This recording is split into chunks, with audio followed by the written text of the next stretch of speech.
Hello everyone दोस्तों। तो हम दोस्तों क्या पढ़ रहे थे, मध्य प्रदेश का जो आर्थिक सर्वेक्षण है वो पढ़ रहे थे।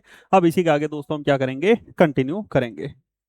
ठीक है, तो चलिए दोस्तों शुरू कर लेते हैं। तो हमने शुरुआत में क्या पढ़ा था, मध्य प्रदेश आर्थिक सर्वेक्षण जो है प्रचलित भावों पे जीएसडीपी कितनी है, 16,69,000 करोड़ की हो जाएगी। जबकि दोस्तों आपको याद रखना है प्रति व्यक्ति आय 1,69,000 जो है ये हो जाएगी। साथ ही साथ हमने जो है प्राथमिक, द्वितीयक और तृतीयक क्षेत्र का योगदान जाना। प्राथमिक क्षेत्र का योगदान लगभग 43% हो जाएगा, द्वितीयक क्षेत्र का योगदान लगभग 19.79% हो जाएगा, और तृतीय क्षेत्र का योगदान लगभग 37% जो है ये हमें देखने को मिल जाएगा। तो प्राथमिक, द्वितीयक और तृतीय क्षेत्र का जो ये योगदान है ये हो जाएगा। फिर उसके बाद जो है, ठीक है, फिर उसके बाद जो है ये भी हमने जाना था कि जो अपना एक्सपोर्ट प्रिपेयर्डनेस इंडेक्स है इसमें मध्य प्रदेश का स्कोर 57 था। जबकि मध्य प्रदेश की रैंक कितनी हो जाएगी, मध्य प्रदेश की रैंक जो है ये 9 हो जाएगी।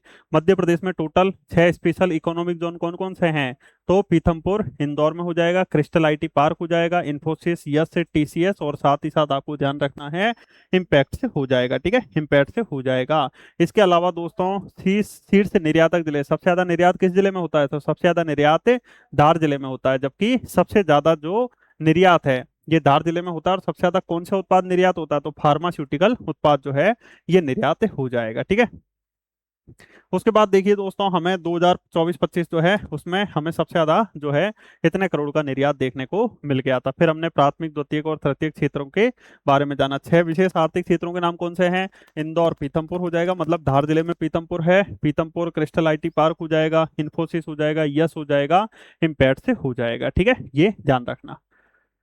उसके बाद देखिए दोस्तों हमने और भी चीजें जानी थी, जैसे ये कुछ महत्वपूर्ण तथ्य। पीएम मित्रा पार्क कहाँ पे खुल रहा है, पीएम मित्रा पार्क मध्य प्रदेश के धार जिले के भैंसोला गांव में हो जाएगा। जबकि मल्टी मॉडल लॉजिस्टिक पार्क कहाँ है, धार जिले के पीथमपुर में हमें देखने को मिल जाएगा। इसके अलावा क्राफ्ट हैंडलूम विलेज, ठीक है, मध्य प्रदेश का अशोकनगर जिले का प्राणपुर गांव जो है बहुत इंपॉर्टेंट है। ठीक है, अशोकनगर जिले का प्राणपुर गांव जो है इसे क्राफ्ट हैंडलूम विलेज जो है ये घोषित कर दिया। हथकरघा को बढ़ावा मिला है।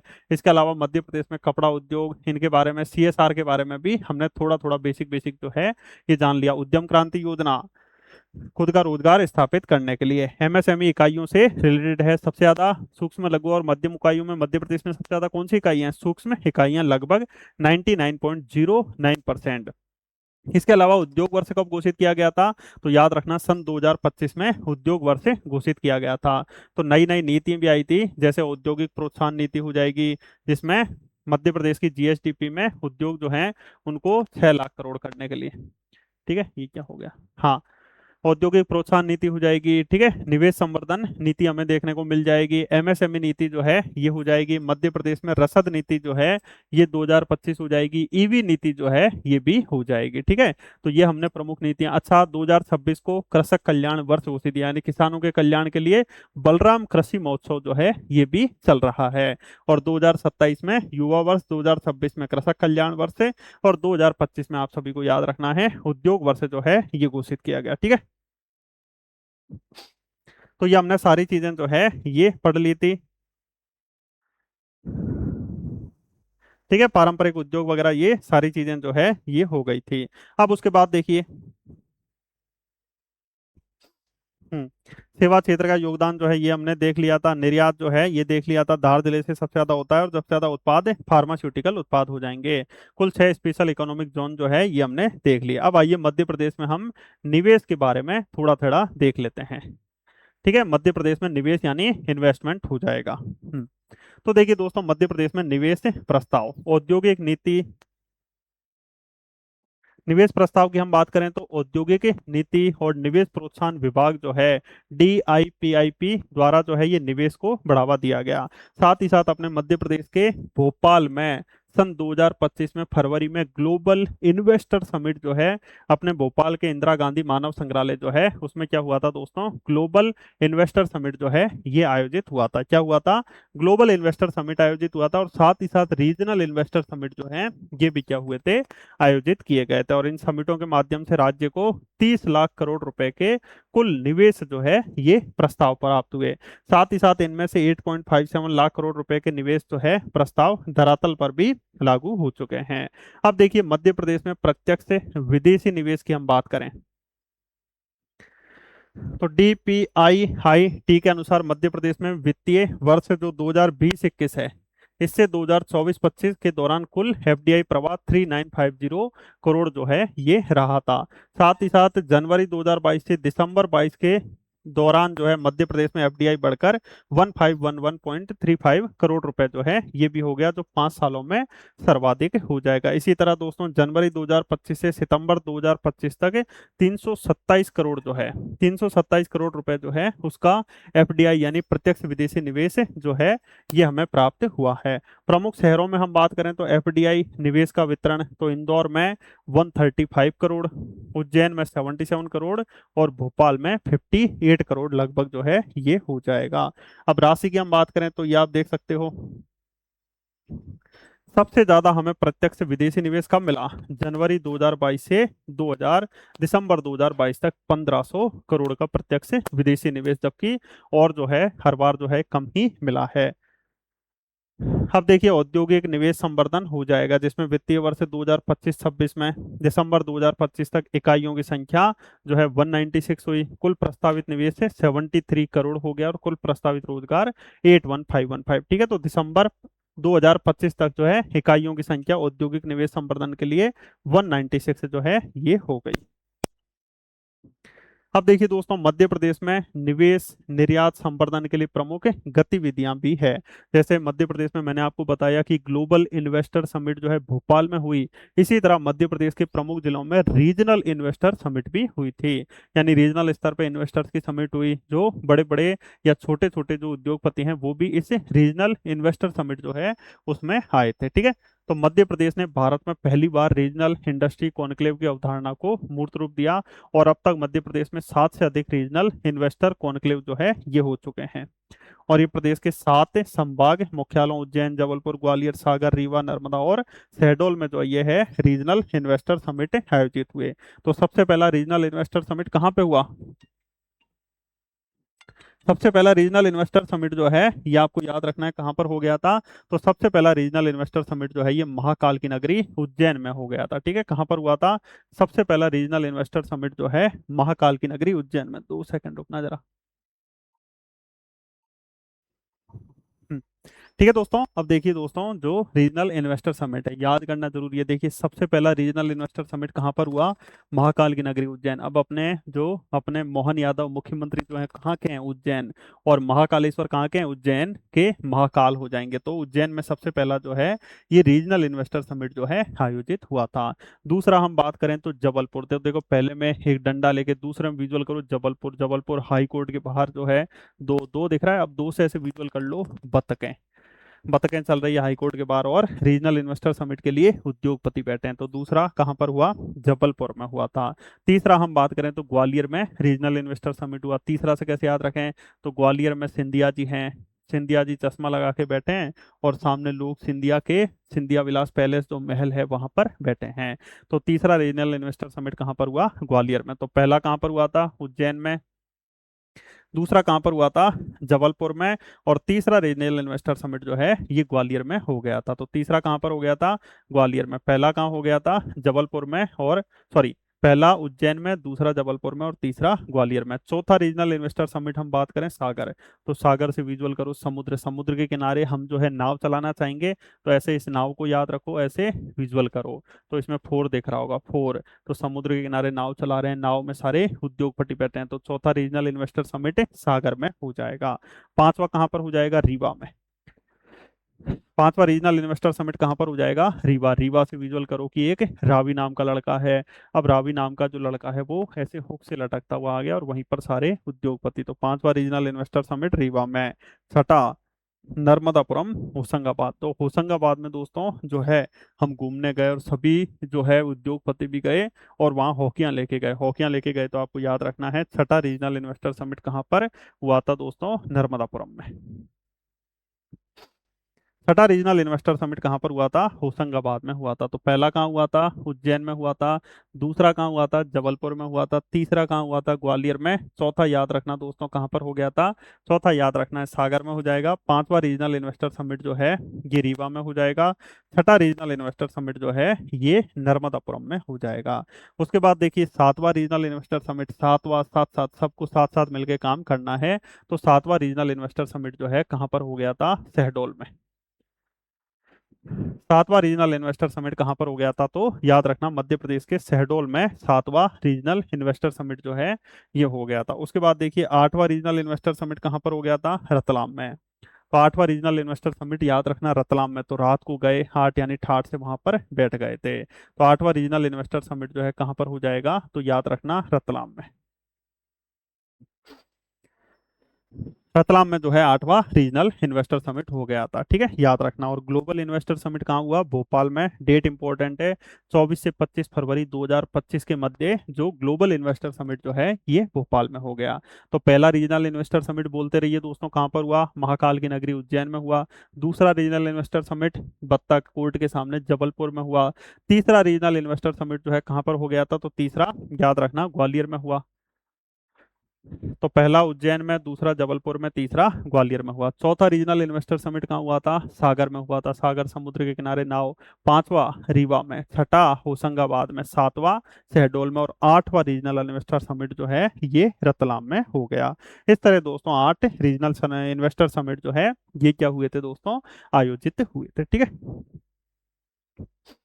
हाँ, अब उसके बाद देखिए दोस्तों अपना समृद्ध मध्य प्रदेश 2047 हो जाएगा। निवेश को ध्यान में रखते हुए हमने अपने ग्लोबल इन्वेस्टर समिट के लिए लगाए। मेंस में भी क्वेश्चन आ जाए कि मध्य प्रदेश में निवेश को आकर्षित करने के लिए मध्य प्रदेश सरकार के द्वारा क्या क्या किया गया या कौन कौन सी योजनाएं।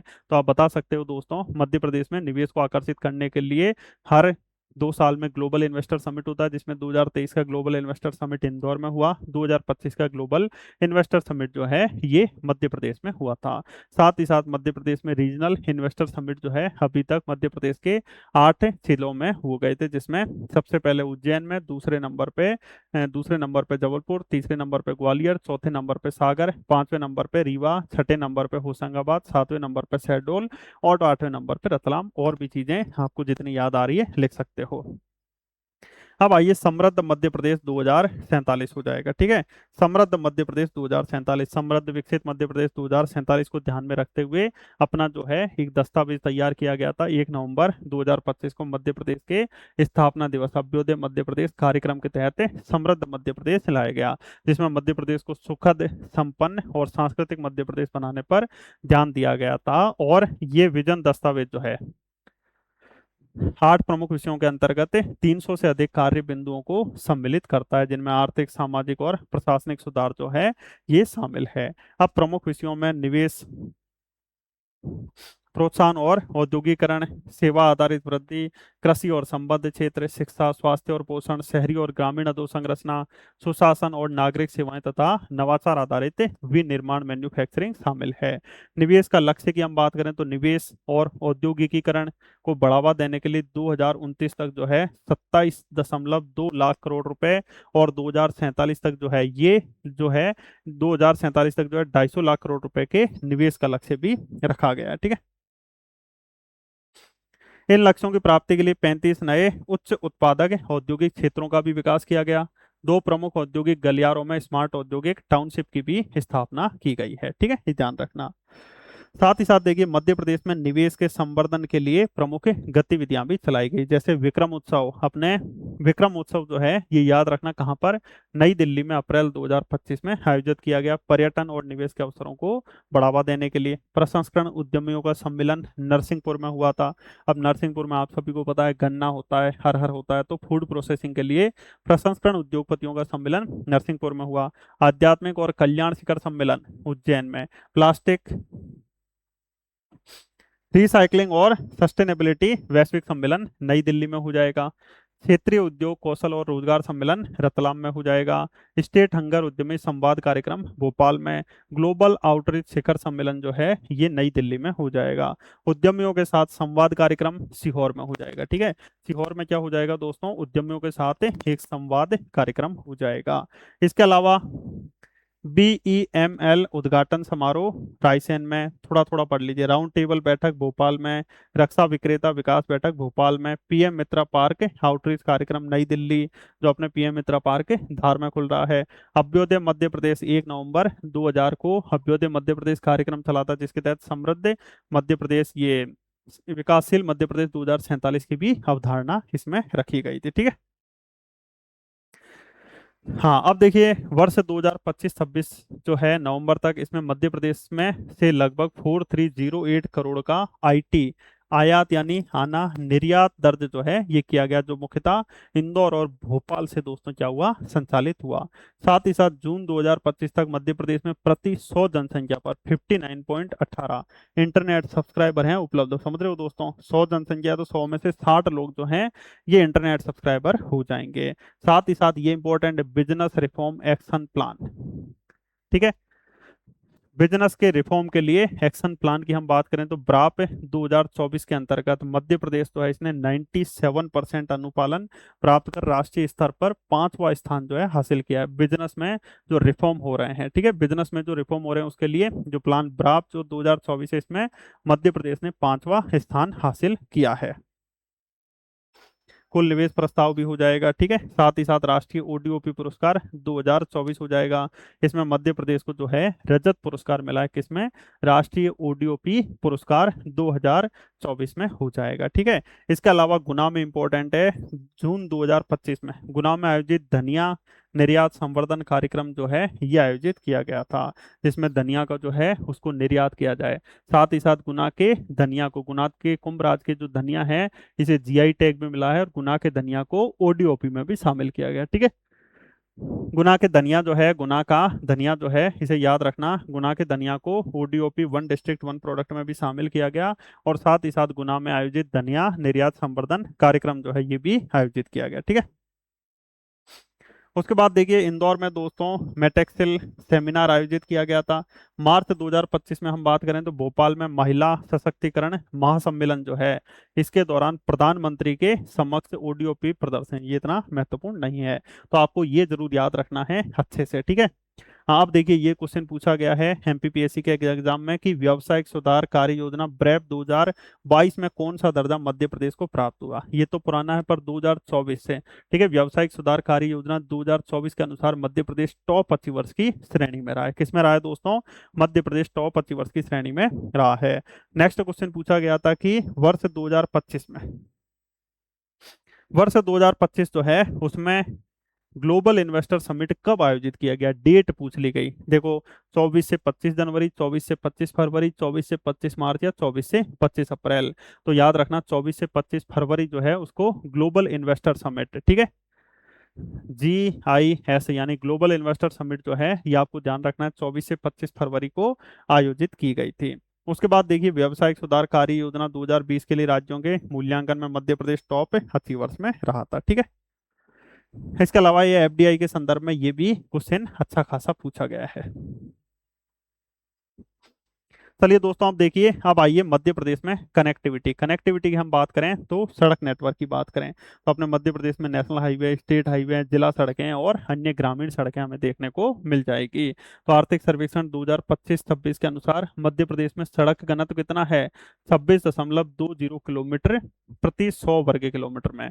तो प्रति 100 वर्ग, ठीक है, प्रति 100 वर्ग किलोमीटर जो है, प्रति 100 वर्ग किलोमीटर जो है, इसमें याद रखना दोस्तों प्रति 100 वर्ग किलोमीटर में 26.20 किलोमीटर जो है ये क्या है, अपने मध्य प्रदेश में सड़कों का घनत्व है। अब बात करें हम मध्य प्रदेश में सब मतलब टोटल कितने नेशनल हाईवे मध्य प्रदेश से गुजरते हैं, तो मध्य प्रदेश से टोटल 46 नेशनल हाईवे गुजरते हैं। कितने, 46 नेशनल हाईवे, जिसमें सबसे बड़ा नेशनल हाईवे इधर ग्वालियर से बैतूल तक हो जाएगा, जो कि मध्य प्रदेश का सबसे बड़ा नेशनल हाईवे हो जाएगा 46 नंबर का, यानी 46 ही मध्य प्रदेश से नेशनल हाईवे गुजरते हैं। 46 नंबर का ही नेशनल हाईवे जो है ये मध्य प्रदेश का सबसे बड़ा नेशनल हाईवे हो जाएगा। क्या हो जाएगा, मध्य प्रदेश का सबसे बड़ा नेशनल हाईवे नंबर 46 हो जाएगा, ये ध्यान रखना। और 46 नेशनल हाईवे मध्य प्रदेश से गुजरते हैं।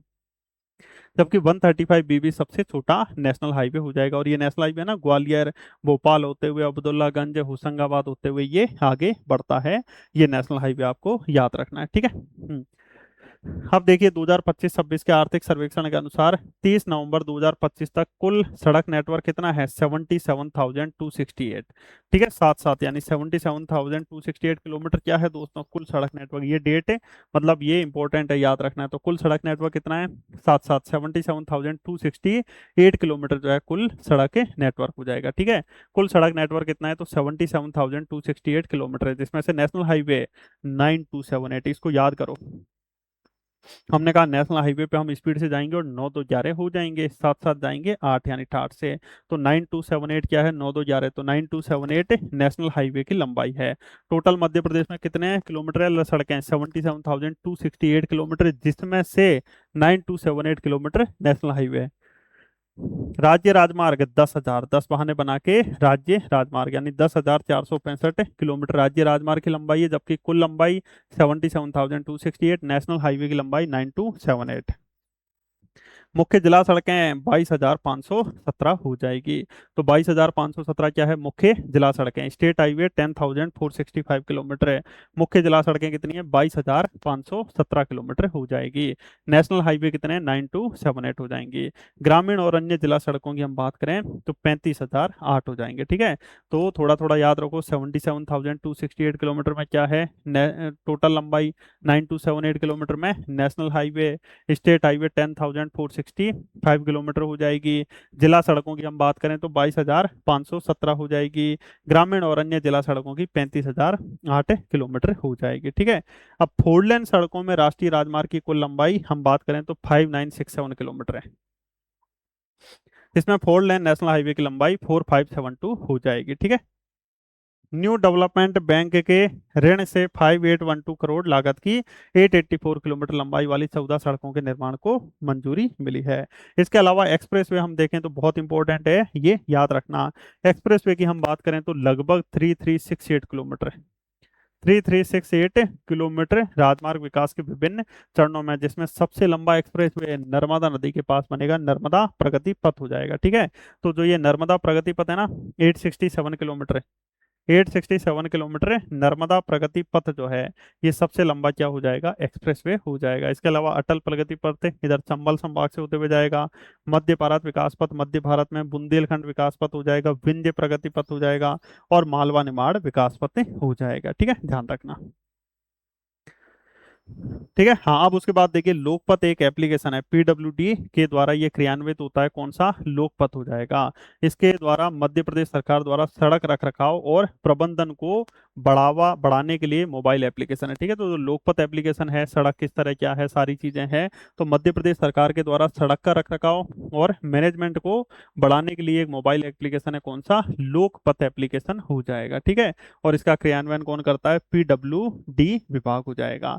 साथ ही साथ आपको ध्यान रखना है राहवीर योजना, मध्य प्रदेश सरकार के द्वारा राहवीर योजना शुरू की गई थी 2025 में, जिसका उद्देश्य क्या था? इसका उद्देश्य सड़क दुर्घटना को कम करना उद्देश्य था, जिसमें यदि सड़क दुर्घटना में किसी व्यक्ति को कोई भी चोट वगैरह हो जाती है तो जो अस्पताल पहुंचाएंगे उन्हें प्रोत्साहन राशि जो है ये दी जाएगी। ठीक है, हाँ। रेलवे कनेक्टिविटी का हम बात करें तो अपने मध्य प्रदेश में सबसे पहले इंदौर से इलाहाबाद तक 1867 में रेलवे की शुरुआत की गई थी, जबकि भारत में 1853 बम्बई से थाने तक जो है ये रेलवे का विकास किया गया। और ग्रेट इंडियन पेनिनसुला रेलवे के द्वारा रेलवे का विकास किया जा रहा है। अब मध्य प्रदेश में रेलवे के हम बात करें तो टोटल कितने जोन है? मध्य प्रदेश में रेलवे के 6 जोन हो जाएंगे। पश्चिम मध्य रेलवे, ये इंपॉर्टेंट है, 2003 में इसकी स्थापना हुई। संभागीय मुख्यालय अपने जबलपुर में हो जाएगा। ठीक है, और ये इंपॉर्टेंट है, 31 मार्च 2025 तक उपलब्ध रेल पटरियों की लंबाई कितनी है? 5263 किलोमीटर। और रेल पटरियों की लंबाई के मामले में अपना मध्य प्रदेश चौथा बड़ा राज्य है। ठीक है, तो 31 मार्च 2025 तक आपको याद रखना है उपलब्ध रेल पटरियों की लंबाई कितनी है? 52। यानी रेल की पटरियां जैसे ही मैंने देखी तो मुझे क्या लगा? डर लगा, डर डर लगा। ट्रेन आ रही है तो डर लगा, डर डर से याद रखना 52। 5263। ठीक है, तो रेल पटरियों की लंबाई कितनी हो जाएगी? 5263 किलोमीटर हो जाएगी। मध्य प्रदेश में रेल पटरियों की लंबाई कितनी हो जाएगी? तो आप सभी को याद रखना है 5263 किलोमीटर। ठीक है, मध्य प्रदेश में रेल पटरियों की लंबाई जो है कितनी हो जाएगी दोस्तों? तो याद रखना 5263 किलोमीटर हो जाएगी, और ये देश का चौथा सबसे बड़ा रेलवे नेटवर्क हो जाएगा। ठीक है, ये देश का दोस्तों कौन सा सबसे बड़ा है? फोर्थ सबसे बड़ा, चौथा सबसे बड़ा रेलवे नेटवर्क हो जाएगा। ठीक है, तो चौथा सबसे बड़ा रेलवे नेटवर्क हो जाएगा ये कौन सा? और 31 मार्च 2025 तक उपलब्ध रेल पटरियों की लंबाई कितनी हो जाएगी? 5263 किलोमीटर। ठीक है, डर लग रहा है? डर?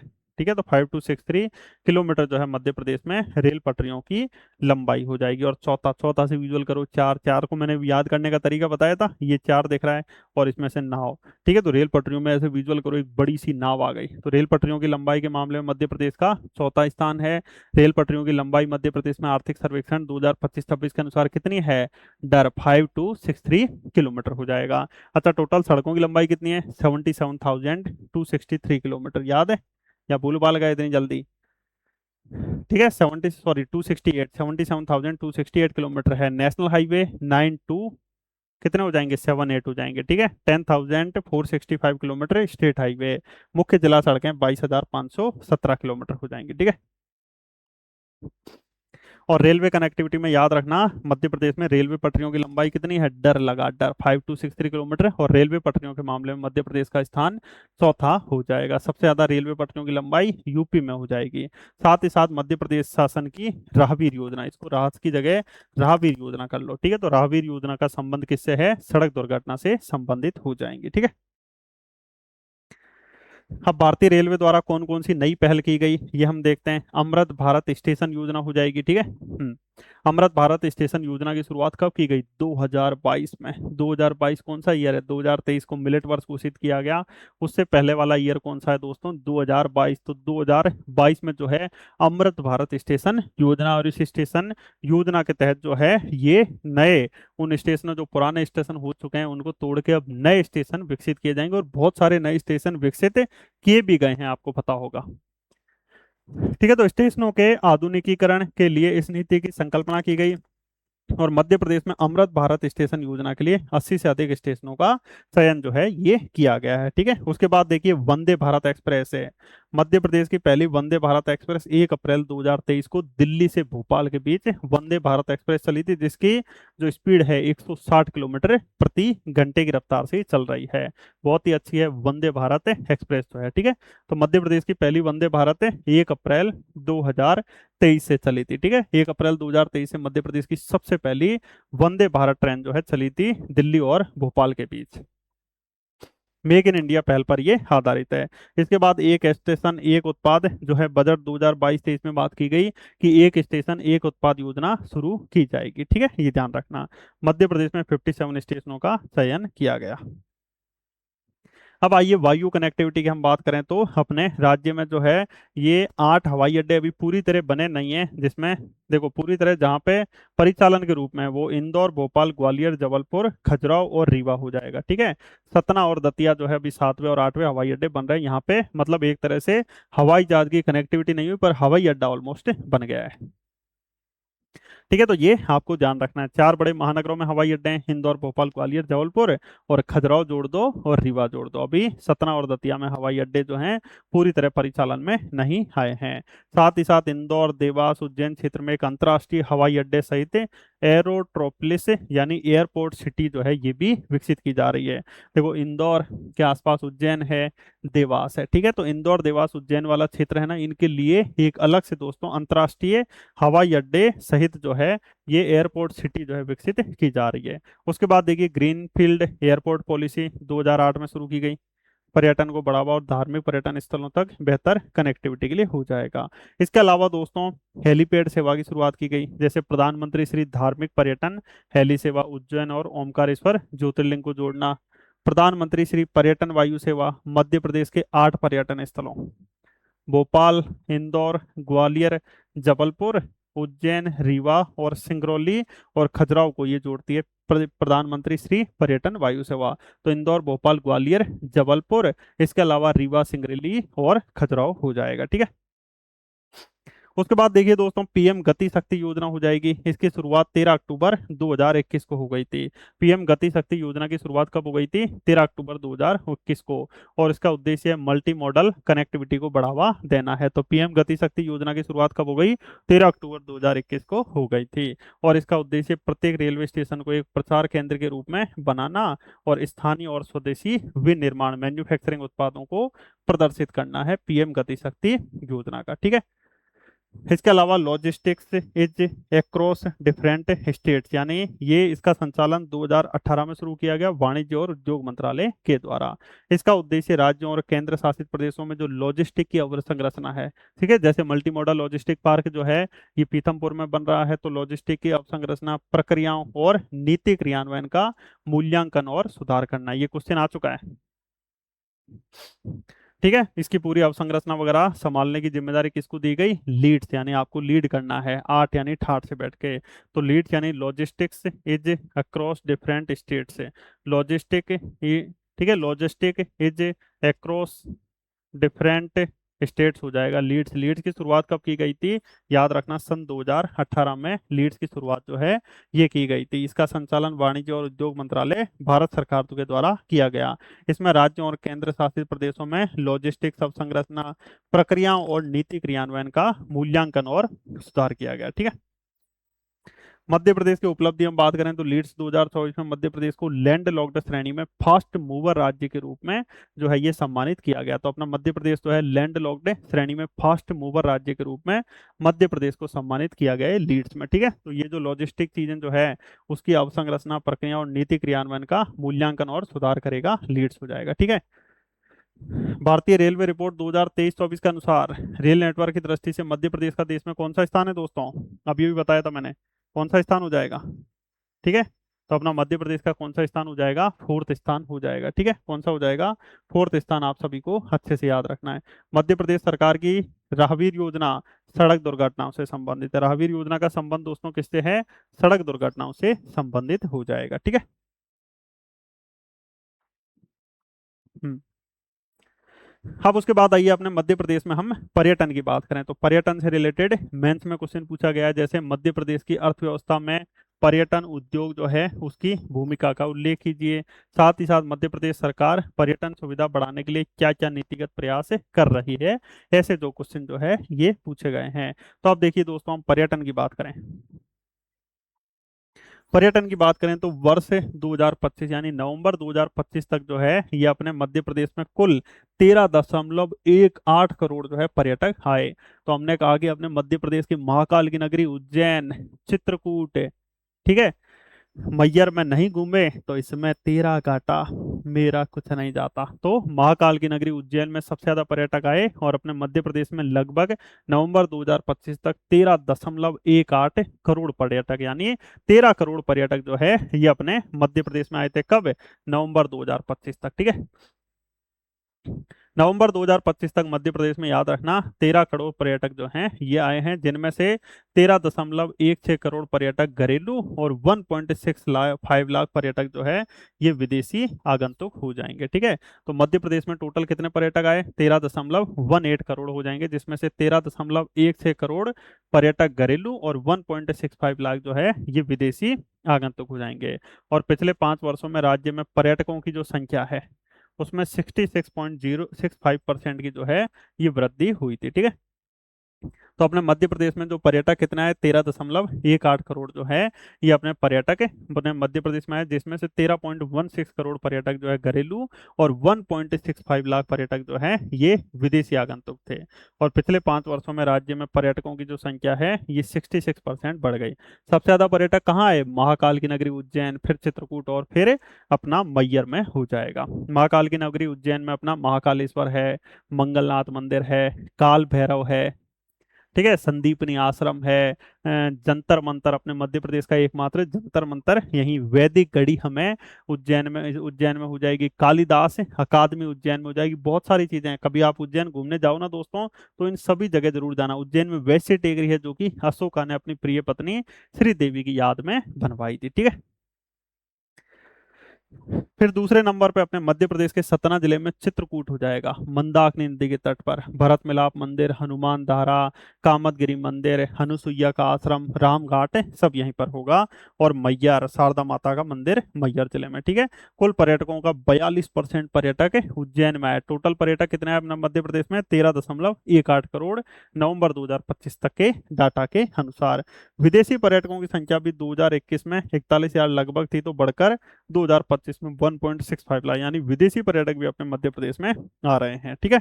पर्यटन के राजस्व में वृद्धि हो रही है। और ग्वालियर को भी यूनेस्को द्वारा संगीत गतिविधि के लिए यूनेस्को क्रिएटिव सिटी नेटवर्क जो है इसकी सूची में भी शामिल किया गया, ठीक है। अब पर्यटन को प्रोत्साहित करने के लिए कौन कौन सी नीतियां हो जाएगी? जैसे नदी क्रूज नीति हो जाएगी, जिसमें नर्मदा नदी पर स्टेच्यू ऑफ वननेस जो है ये बनाया गया ओमकारेश्वर में। शंकराचार्य जी की 108 फीट ऊंची प्रतिमा का जो है ये विकास किया गया। साथ ही साथ स्टेच्यू ऑफ यूनिटी ये हो गई, ठीक है। स्टेच्यू ऑफ वननेस से स्टेच्यू ऑफ यूनिटी तक क्रूज संचालन। बेतवा नदी, चंबल नदी पर नदी क्रूज विस्तार पर प्रारंभिक कार्य, यानी जो नदी क्रूज योजना के तहत दोस्तों याद रखना, चंबल नदी, बेतवा नदी और नर्मदा नदी जो है ना, अब इस पर नदी में क्रूज चलाई जाएंगे, ठीक है। साथ ही साथ पीएम श्री पर्यटन हवाई सेवा हो गई 13 जून 2024 से। ये पीएम श्री पर्यटन हवाई सेवा की शुरुआत की गई कब? 13 जून 2024। 2024 पता है ना, विजुअल करो कब आया 2024 में, क्या हुआ? 2023 में अंतर्राष्ट्रीय मिलेट वर्ष, ठीक है। हाँ, और 2024 में 13 जून 2024 से को 8 प्रमुख शहरों में पीएम श्री पर्यटन हवाई सेवा की शुरुआत की गई। इंदौर, भोपाल, ग्वालियर, जबलपुर, रीवा, सिंगरौली और खजुराहो और उज्जैन में हो जाएगा, ठीक है। तो इंदौर, भोपाल, ग्वालियर, जबलपुर, उज्जैन, रीवा, सिंगरौली और खजुराहो हो जाएगा। इसमें पीएम श्री होम स्टे योजना शुरू की गई। अपने घर में ही दोस्तों पर्यटकों को जो है आप क्या कर सकते हो दोस्तों, वहां पे स्टे की सुविधा कर सकते हो। ग्रामीण पर्यटन के ग्रामीण पर्यटन में हम बात करें तो मध्य प्रदेश ने सर्वश्रेष्ठ पर्यटन गांव 2024 के लिए अपने मध्य प्रदेश को सर्वश्रेष्ठ पर्यटन गांव के लिए पुरस्कार मिला था। इसमें राज्य में 121 गांवों में ग्रामीण पर्यटन योजना लागू की गई। और वर्तमान में कुल 71 गांवों में 289 होम स्टे संचालित हैं। इसके अलावा जनजातीय पर्यटन के तहत भी 50 गांव जो है ये चयनित किए गए हैं, ठीक है।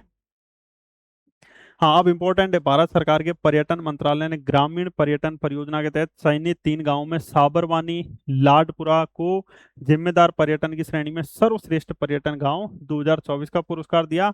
और शिल्प गांव की श्रेणी में प्राणपुर। प्राणपुर कहाँ है? अशोकनगर। मैं पूरे नगर में घूमा तब जाके मेरे प्राण में प्राण आए, ठीक है। तो अशोकनगर में दोस्तों कौन सा हो जाएगा? प्राणपुर। अशोकनगर में दोस्तों कौन सा हो जाएगा? तो याद रखना प्राणपुर हो जाएगा। साबरवानी, ठीक है, छिंदवाड़ा में। छिंदवाड़ा के अपने कमलनाथ जी हमने कहा सबर करो, आपके गांव को सर्वश्रेष्ठ पर्यटन पुरस्कार मिला है। तो छिंदवाड़ा में कौन सा है? साबरवानी हो जाएगा, ठीक है। साथ ही साथ प्राणपुर कहाँ पर हो जाएगा? अशोकनगर में। तो अशोकनगर में प्राणपुर हो जाएगा, छिंदवाड़ा में साबरवानी हो जाएगा, ठीक है। और साथ ही साथ याद रखना निवाड़ी में लाडपुरा खास हो जाएगा, ठीक है। निवाड़ी ओरछा में सबको लाड करने लग गए, प्यार करने लग गए, ठीक है। तो निवाड़ी में लाडपुरा खास हो जाएगा, छिंदवाड़ा में साबरवानी हो जाएगा और अशोकनगर में प्राणपुर है।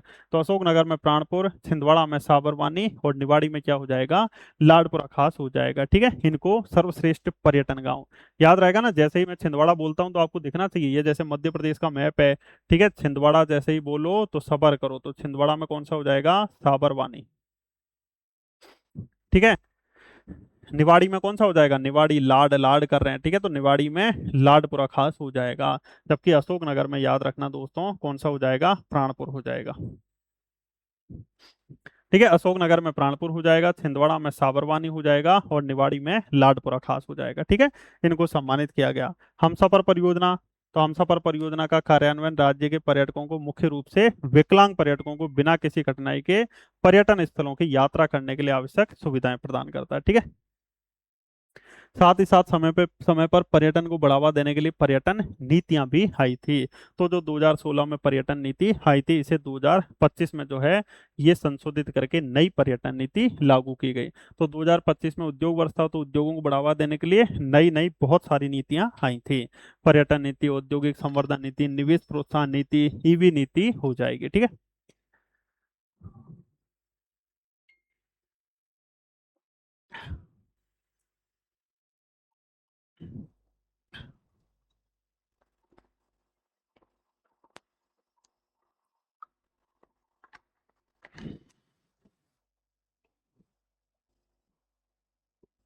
ठीक है, तो ये याद रखना। हाँ, आप उसके बाद देखिए कुछ प्रमुख योजनाएं, जैसे स्वदेश दर्शन योजना हो जाएगा। चलो, अपने देश 2014-15 में शुरू की गई। उद्देश्य देश में पर्यटन अवसंरचना का विकास करना हो जाएगा। और इस वर्ष से ओरछा और मांडू, मध्य प्रदेश का मांडू धार जिले में है, ओरछा निवाड़ी जिले में है, इसके विकास को स्वदेश दर्शन 2.0 की उप योजना challenge based destination development scheme के तहत मंजूरी। इतना महत्वपूर्ण नहीं है। हाँ, उसके बाद देखिए दोस्तों, प्रसाद योजना हो जाएगा। तो इस तीर्थ यात्रा, कायाकल्प और आध्यात्मिक संवर्धन अभियान, इसके तहत ओमकारेश्वर, अमरकंटक और पीताम्बर पीठ का विकास किया जाएगा। पीएम श्री हेली पर्यटन योजना शुरू हो गई। ये पब्लिक प्राइवेट पार्टनरशिप मॉडल के आधार पर नवंबर 2025 से ये शुरू की गई है। कौन सी? पीएम श्री हेली पर्यटन योजना हो जाएगी। इसमें इंदौर, उज्जैन, ओमकारेश्वर में होंगे। मतलब पीएम श्री हेली पर्यटन योजना के तहत इंदौर, उज्जैन, ओमकारेश्वर को जोड़ा जाएगा। हालांकि ये पीएम हेली पर्यटन ये सेवा जो योजना शुरू की गई ना, इसके मतलब हेलीकॉप्टरों की जो प्राइस है ना, बहुत ज्यादा है। जहाँ इंदौर से उज्जैन व्यक्ति मात्र 100 रुपए में बस में बैठ के जा सकता है, वो भी 1 घंटे में। एक नहीं तो 1.5 घंटा मान लो। और पीएम श्री हलेटन हेली पर्यटन सेवा में लगभग 2,026 रुपये लग जाएंगे कम से कम। वो भी उतना ही टाइम लगेगा, आधा पौन घंटा तो वो भी लगाएगा। भोपाल, मड़ई, पंचमढ़ी, जबलपुर, बांधवगढ़, कान्हा, चित्रकूट, मैहर, अमरकंटक हो जाएगा। प्रमुख पर्यटन अभियान, मानसून मैजिक इन एमपी, आओ देखो अपना एमपी, देखो अपना देश, ठीक है, ये सारी चीजें हो जाएंगी। अब उसके बाद देखिए, जल पर्यटन को भी बढ़ावा देने के लिए जो है नदी क्रूज योजना चल रही है। गांधी सागर, ओमकारेश्वर और इंदिरा सागर में क्रूज संचालन के प्रस्ताव भी तैयार किए जा रहे हैं। ग्वालियर को यूनेस्को द्वारा क्रिएटिव सिटी के रूप में भी मान्यता दी गई है। मध्य प्रदेश के 27 राष्ट्रीय उद्यानों में इको सेंसिटिव जोन के रूप में भी ये विकसित किए जा रहे हैं। और हृदयम एमपी के तहत योग, आयुर्वेद और वेलनेस गतिविधियों को भी क्या दिया जा रहा है दोस्तों? बढ़ावा दिया जा रहा है। ठीक है, तो ये आप सभी को अच्छे से याद रखना है। अपने मध्य प्रदेश में पर्यटन, मध्य प्रदेश में पर्यटन कितना आए थे नवंबर 2025 तक? 25 में लगभग 13.18 करोड़, जिसमें सबसे ज्यादा 42% पर्यटक मात्र महाकाल की नगरी उज्जैन में आ गए थे। ठीक है। हाँ भाई, ये ऊर्जा संसाधन, ऊर्जा की स्थिति की हम बात करें तो यहाँ से दोस्तों क्वेश्चन बन जाता है। वित्तीय वर्ष 2004-5 से लेके 2024-25 तक, यानी नवंबर 25 तक, राज्य की उपलब्ध उत्पादन क्षमता 6,027 मेगावाट से बढ़कर जो है 25,416 मेगावाट हो गई। कितनी हो गई? 25,416 मेगावाट हो गई। इसके अलावा प्रति व्यक्ति विद्युत ऊर्जा की खपत की हम बात करें तो पिछले 15 सालों में प्रति व्यक्ति बिजली की उपलब्धता जो है 581 किलोवाट आवर से बढ़कर 1398 किलोवाट आवर हो गई। कितनी हो गई? 1398 किलोवाट आवर हो गई। विद्युत विक्रय की हम बात करें तो वर्ष 2024-25 में वर्ष 2023-24 की तुलना में 6% जो है अधिक विद्युत का क्या हो गया? विक्रय हो गया। अभी अपनी Madhya Pradesh power generating company के ताप विद्युत गृह, पावर जनरेटिंग कंपनी के जल विद्युत गृह और निजी क्षेत्र के ताप विद्युत गृह, उनकी डाटा दिया हुआ है। Madhya Pradesh power generating company के ताप विद्युत गृह 4570 मेगावाट, जल विद्युत गृह 922 और निजी ताप विद्युत गृह 3692 मेगावाट हो जाएगा। ठीक है। कुल उपलब्ध क्षमता नवंबर 2025 तक लगभग 25,416 मेगावाट। अब आइए अपने मध्य प्रदेश में जो नवीकरणीय ऊर्जा है उससे रिलेटेड आपको जरूर क्वेश्चन यहाँ पर देखने को मिलते हैं। तो अपना मध्य प्रदेश जो है उसमें नवीकरणीय ऊर्जा जो है उसको क्या मिल रहा है? लगातार बढ़ावा मिल रहा है। नवीकरणीय ऊर्जा में भी सौर ऊर्जा, पवन ऊर्जा जो है इसको बढ़ावा मिल रहा है। और ये क्वेश्चन पूछा जा चुका है कि नवंबर 2024 की स्थिति तक मध्य प्रदेश में कुल नवीकरणीय ऊर्जा की विद्युत उत्पादन क्षमता कितनी है। तो अब आपको ध्यान रखना है, आर्थिक सर्वेक्षण 2025-26 के अनुसार मार्च 2012 में जहां 491 मेगावाट से बढ़कर जो है नवंबर 2025 तक 9508, नवंबर 2025 तक जो है ये 9508 मेगावाट, 9508 मेगावाट जो है ये क्या हुआ है दोस्तों? विद्युत का उत्पादन हुआ है। ठीक है, तो नवीन और नवीकरणीय ऊर्जा क्षमता की हम बात करें तो राज्य में नवीकरणीय ऊर्जा की स्थापित क्षमता मार्च 2012 में कितनी है? 491 मेगावाट। मार्च 2012 में कितनी है 491 मेगावाट, इससे बढ़ के नवंबर 2025 तक कितनी 9508, नवंबर 2025 तक कितनी दोस्तों 9508 मेगावाट जो है ये हो गई है। और नवीन और नवीकरणीय ऊर्जा पर आधारित स्थापित बिजली क्षमता पिछले दशक में लगभग जो है कितनी 20 गुना बढ़ गई है। ठीक है, तो पिछले 10 साल में 20 गुना जो है ये नवीकरणीय ऊर्जा आधारित विद्युत क्षमता बढ़ी है। जबकि नवंबर 2025 तक कितना है 9508, 9508 ये इंपॉर्टेंट डाटा है क्योंकि नवीकरणीय ऊर्जा में मध्य प्रदेश में लगातार प्रगति हो रही है। ठीक है, अब जिसमें पवन ऊर्जा 3500, सौर ऊर्जा ठीक है 5781, बायोगैस ही हो जाएगी, जिसमें सबसे ज्यादा किसका योगदान है सौर ऊर्जा का योगदान हो जाएगा 5781 मेगावाट हो जाएगा। ठीक है, और कुल नवीकरणीय ऊर्जा कितनी हो जाएगी 9508 मेगावाट। कुल नवीकरणीय ऊर्जा जो है ये 9508 मेगावाट हो जाएगी। ठीक है, अब आइए नवीकरणीय ऊर्जा क्षमता अक्टूबर 2024 के आंकड़ों के अनुसार मध्य प्रदेश कुल अक्षय ऊर्जा आपूर्ति के मामले में कौन से स्थान पर है 6ठे स्थान पे हो जाएगा। पर जो नया 2026 का डाटा आया है उसके अनुसार जो है नया 2026 का जो डाटा आया है उसके अनुसार ठीक है नया डाटा आया है उसके अनुसार याद रखना मध्य प्रदेश जो है कुल नवीकरणीय ऊर्जा आपूर्ति के मामले में 8वें स्थान पे आ गया। किसके स्थान पे आ गया 8वें स्थान पर आ गया, ये आपको ध्यान रखना है। ठीक है, 8वें स्थान पे जो है ये आ चुका है मध्य प्रदेश, ये आप सभी को अच्छे से ध्यान रखना है। 2 सेकंड रुकना।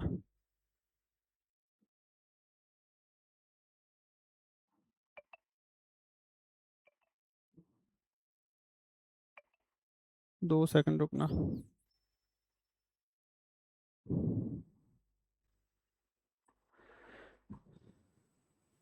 तो कुल नवीकरणीय ऊर्जा के मामले में 8वें स्थान पे आ गया है, ये रिपोर्ट 2026 की हो जाएगी, जिसमें पवन ऊर्जा के मामले में 7वें स्थान पे। ठीक है, पवन ऊर्जा के मामले में 2026 के अनुसार आप लिख लेना 7वें स्थान पे हो जाएगा। सौर ऊर्जा के मामले में जो है ये आपको ध्यान रखना है दोस्तों, सौर ऊर्जा के मामले में जो है वो भी 7वें स्थान पे। ठीक है, तो सौर ऊर्जा के मामले में भी साथ साथ यानी सौर प्लेटें लगी है, साथ साथ प्लेटें लगाते हैं, तो सौर ऊर्जा के मामले में 7वें स्थान पे, और पवन ऊर्जा के मामले में भी आपको याद रखना है दोस्तों 7वें स्थान पर हो जाएगा। पवन ऊर्जा के मामले में 7वें स्थान पे और सौर ऊर्जा के मामले में भी आप सभी को याद रखना है 7वें स्थान पर अपना मध्य प्रदेश तो है ये हो जाएगा। ठीक है, तो अक्टूबर 2024 के आंकड़ों के अनुसार मध्य प्रदेश कुल अक्षय ऊर्जा आपूर्ति के मामले में 8वें स्थान पे वर्तमान में के अनुसार हो जाएगा। और आपको याद रखना है दोस्तों नवंबर 2025 के डाटा के अनुसार मध्य प्रदेश कुल नवीकरणीय ऊर्जा में 9508 मेगावाट, कितना दोस्तों 9508 मेगावाट जो है ये हो जाएगा। ठीक है, उस समय दोस्त में चौथे स्थान पे था, ये 2024 का डाटा है। ठीक है, परंतु आर्थिक सर्वेक्षण 2025-26 वाले में ये डाटा दिया ही नहीं गया है, तो इसलिए ये उस डाटा के अनुसार है, पर नए के अनुसार आपको ये अच्छे से लिख लेना। ठीक है, इस चीज को लिख लेना, ये मिटल जाएगा। सौर ऊर्जा क्षमता में मामले में मध्य प्रदेश में उस समय चौथे स्थान पे था, अभी वर्तमान में साथ साथ 7वें स्थान पे हो जाएगा, और ये मध्य प्रदेश की क्षमता उस समय के अनुसार हो जाएगी। ठीक है, ये भी याद रखना क्वेश्चन आ चुका है कि 2024 के अनुसार 61,660 मेगावाट की क्षमता के साथ ये देश में कुल सौर ऊर्जा का 8.2% योगदान सौर ऊर्जा देता है। ठीक है, हाँ अब आइए दोस्तों मध्य प्रदेश में कुछ योजनाएं, मुख्यमंत्री कृषक मित्र योजना। ठीक है, कृषक मित्र योजना की शुरुआत कब की गई थी 2024-25 में हो जाएगा। किसानों को 3 HP या अधिक क्षमता का स्थायी कृषि पंप कनेक्शन के लिए उपलब्ध कराने के लिए कृषक मित्र यानी किसानों के मित्र हैं कौन अपने मध्य प्रदेश के मुख्यमंत्री, तो मुख्यमंत्री कृषक मित्र योजना 2024 में शुरू की गई। इसमें लागत बता दी किसान का 50%, राज्य सरकार 40% और वितरण कंपनी 10%।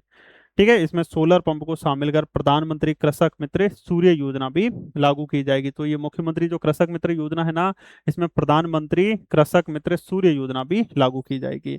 उसके बाद निःशुल्क विद्युत प्रदाय योजना, SC ST के कृषकों को 1 हेक्टेयर भूमि और 5 HP तक पंप वाले किसान में फ्री में बिजली मिलेगी। ऑन योर ट्रांसफार्मर योजना हो जाएगी, किसानों को शीघ्र सिंचाई पंप कनेक्शन उपलब्ध कराने के लिए हो जाएगी। साथ ही साथ दोस्तों मध्य प्रदेश में ये आप देख लीजिए थोड़ा सौर ऊर्जा से रिलेटेड कहाँ कहाँ सौर परियोजनाएं खुल रही हैं। सबसे पहले अपना मध्य प्रदेश के रीवा में ultra mega solar power project की स्थापना 10 जुलाई 2020 को मोदी जी ने उद्घाटन कर दिया था, और वो रीवा में है, 750 मेगावाट बिजली का उत्पादन होता है।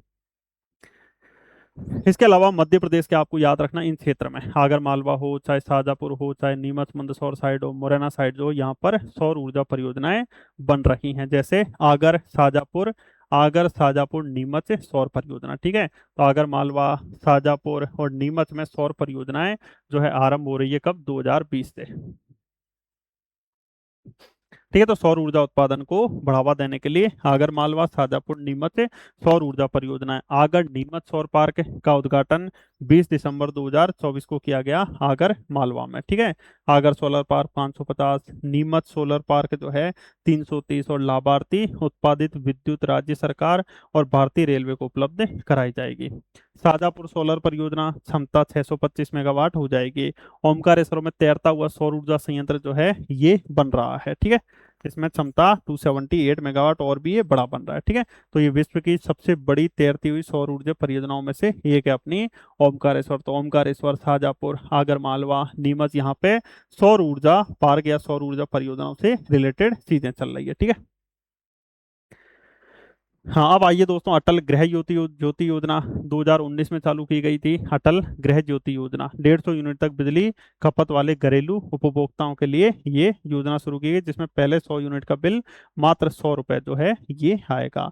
अब भगवान बिरसा मुंडा के जन्म दिवस के अवसर पर हमने कल भी पढ़ी थी, पीएम जन मन योजना हो जाएगी, जिसमें जो भारत की total 75 particularly vulnerable tribal groups है ना, जिसमें से मध्य प्रदेश की 3 है, बैगा, भारिया, सहरिया। बैगा, बारिया, सहरिया जो है उनके विकास के लिए ये योजना शुरू की गई, पीएम जनमन। कब है? 15 नवंबर, भगवान बिरसा मुंडा के जन्म दिवस के अवसर पर 15 नवंबर 2023 को ये योजना शुरू की गई थी, ठीक है। अटल कृषि ज्योति योजना, ठीक है। अनमीटर्ड स्थायी कृषि पंप धारक किसान इसमें लाभार्थी होंगे। सोलर रूफटॉप योजना, सोलर रूफटॉप परियोजना हो जाएगी, लगभग 53 मेगावाट संयंत्र स्थापित होंगे। पुलिस, स्कूल, अस्पताल, विश्वविद्यालय आदि सरकारी भवनों पर सोलर रूफटॉप यानी सोलर प्लेटें जो है इस योजना के माध्यम से चलाई जाएगी। प्रधानमंत्री कुसुम ए, कुसुम बी और कुसुम सी योजना चालू की गई थी सौर ऊर्जा से रिलेटेड। तो कुसुम ए योजना जो है ये बंजर भूमि पर क्या सौर संयंत्र स्थापित किए जाएंगे? क्या किए जाएंगे? सौर संयंत्र जो है ये स्थापित किए जाएंगे।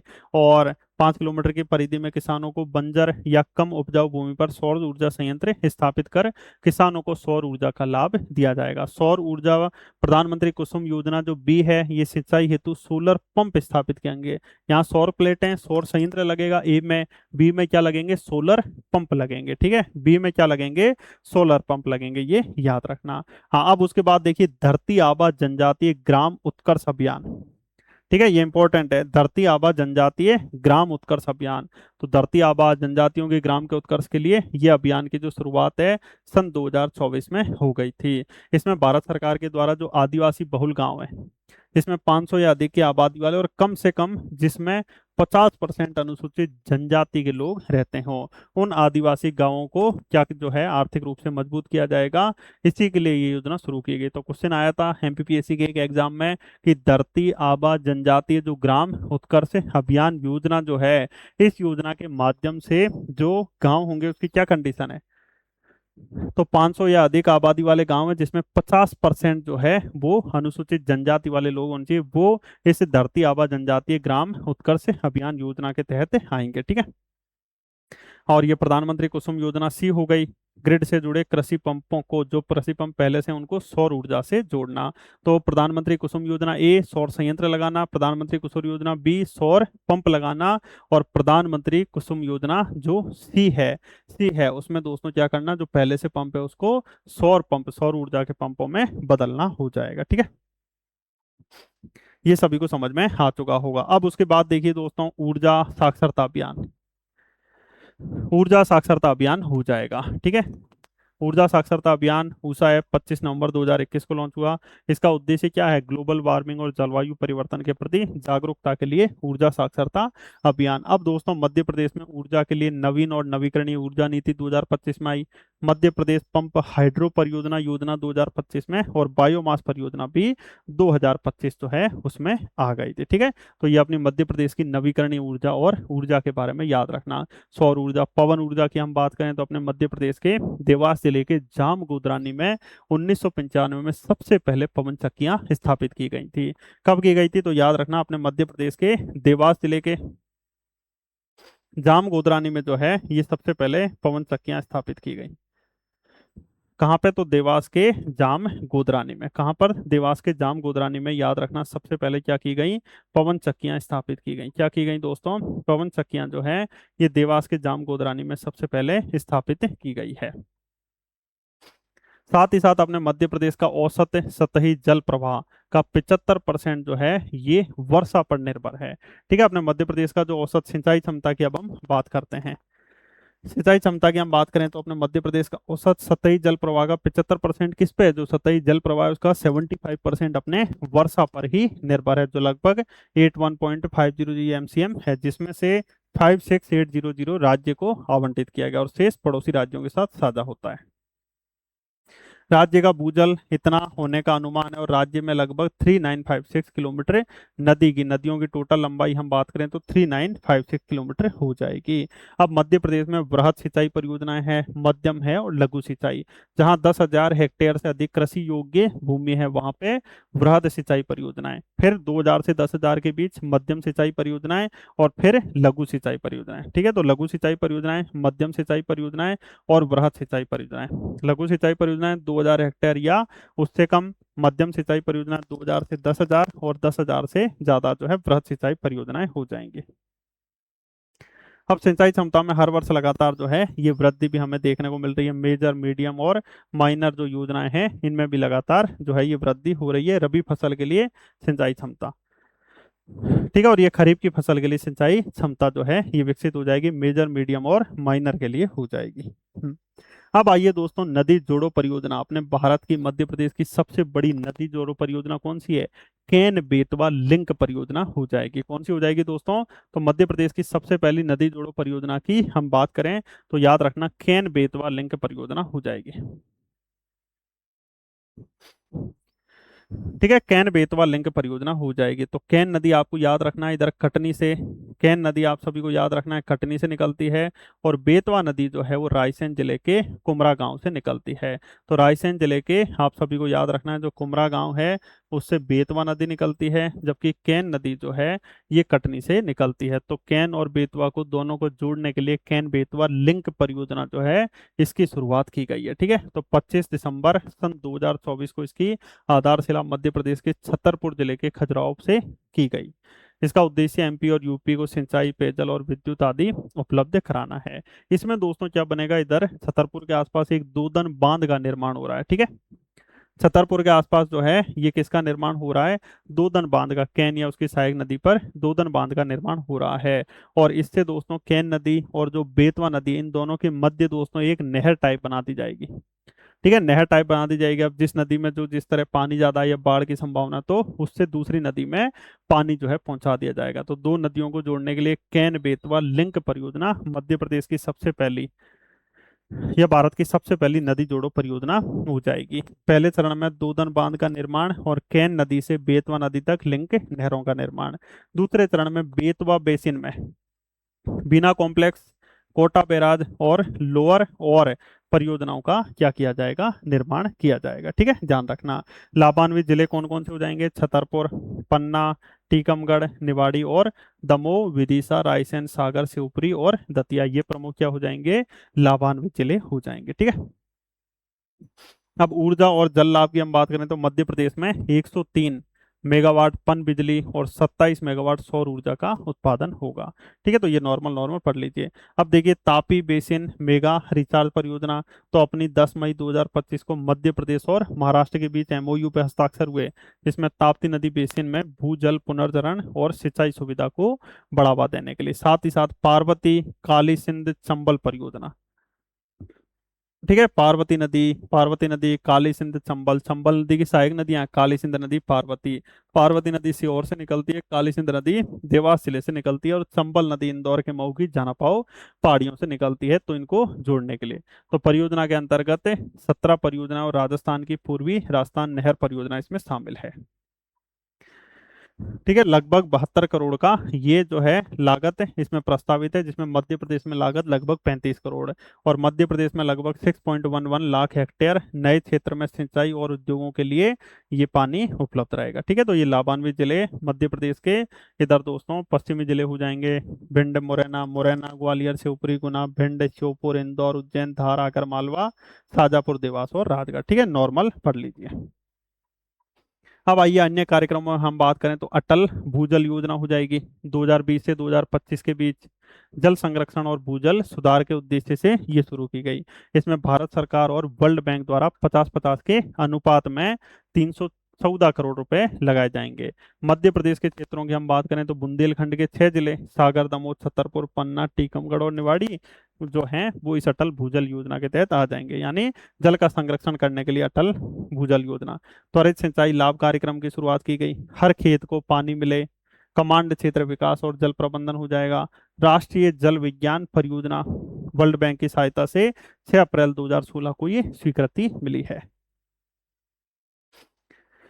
ठीक है, तो ये याद रखना। चलिए अब कुछ महत्वपूर्ण पॉइंट देख लीजिए, जैसे विद्युत प्रदाय 2013 में। ठीक है, जो अटल ज्योति योजना है, इसमें शुरुआत की गई योजना, जिसमें गैर कृषि उपभोक्ताओं को 24 घंटे और कृषि के जो उपभोक्ता हैं उन्हें 10 घंटे जो है ये गुणवत्तापूर्ण विद्युत उपलब्ध करवाई जाएगी। ठीक है, हाँ। वर्ष 2024-25 में हम बात करें तो विद्युत उपभोग की दृष्टि से हम देखें तो सबसे ज्यादा संख्या किसकी है, घरेलू श्रेणी में है। ठीक है, तो 2024-25 में विद्युत उपभोक्ताओं की संख्या में सर्वाधिक घरेलू श्रेणी, फिर सिंचाई, गैर घरेलू और निम्न दाब उद्योग आदि उपभोक्ता हो जाएंगे। साथ ही साथ 2024-25 में विद्युत खपत में हम बात करें, सर्वाधिक से हिस्सा जो है किसका, सिंचाई क्षेत्र का हो जाएगा। ठीक है। अब उसके बाद सोलर पार्क योजना, तो प्रदेश में 1330 मेगावाट की आगर, शाजापुर, नीमच, ठीक है, अभी अभी बताया था, आगर मालवा, शाजापुर, नीमच सौर परियोजना विकसित की जा रही है, और इन परियोजनाओं से 4500 करोड़ से अधिक निवेश आकर्षित हुआ है।